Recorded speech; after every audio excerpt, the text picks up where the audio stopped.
ഒരുപാട് സുഖസൗകര്യങ്ങളോടുകൂടിയാണ് നാം ജീവിക്കുന്നത് അല്ലേ? എന്നാൽ ഒരു ദിവസത്തെ ഭക്ഷണം പോലും കിട്ടാതെ വിഷമിക്കുന്ന ധാരാളം മനുഷ്യരോട് നമുക്ക് ചുറ്റും. എന്നാൽ എപ്പോഴെങ്കിലും നിങ്ങൾ അവരെ കുറിച്ച് ചിന്തിച്ചിട്ടുണ്ടോ? ലൂക്കയുടെ സുവിശേഷം 16-ാം അധ്യായത്തിൽ ധനവാനും ലാസറും എന്നൊരു കഥയുണ്ട്. ആ നമ്മെ ഇതിനെപ്പറ്റി ചിന്തിപ്പിക്കുന്നു.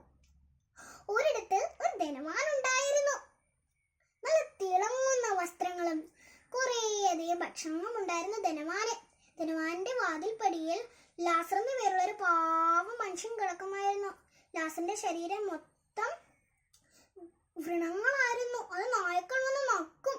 പാവം ലാസർ ധനവാൻ കഴിച്ചുകൊണ്ടിരിക്കുമ്പോൾ കൊതിയോട് നോക്കിയിരിക്കും. അതിൽ നിന്ന് ഒരെണ്ണം താഴെ വീഴുന്നിരുന്നെങ്കിൽ എനിക്ക് കഴിക്കാമായിരുന്നു എന്ന് ലാസർ ചിന്തിക്കും.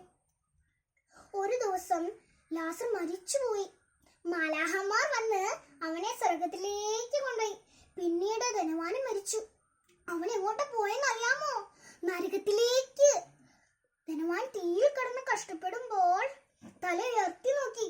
അപ്പോൾ ഉണ്ടല്ലോ അങ്ങ് ദൂരെ അബ്രഹാത്തിന്റെ മടിയിൽ സുഖമായി കിടക്കുന്ന നമ്മുടെ ലാസർ.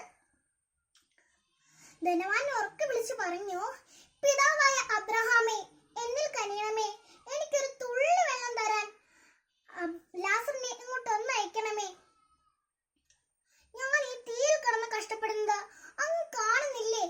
അപ്പോൾ അബ്രഹാം പറഞ്ഞു, ജീവിച്ചിരുന്നപ്പോൾ ലാസറിന് കഷ്ടതകൾ മാത്രമേ ഉള്ളായിരുന്നല്ലോ. അപ്പോൾ നിനക്ക് എല്ലാ സുഖ സൗകര്യങ്ങളും ഇല്ലായിരുന്നോ? അതുമാത്രമല്ല, നമുക്ക് രണ്ടുപേർക്ക് ഒരു വലിയൊരു ഗർത്തവുമുണ്ട്. അപ്പോൾ ധനവാൻ പറഞ്ഞു, എന്നാൽ ലാസറിനെ എന്റെ വീട്ടിലേക്ക് ഒന്ന് അയക്കാമോ? എനിക്ക് 5 സഹോദരന്മാരുണ്ട്. അവരെങ്കിലും ഈ നരകത്തിലോട്ട് വരാതെ രക്ഷപ്പെടട്ടെ.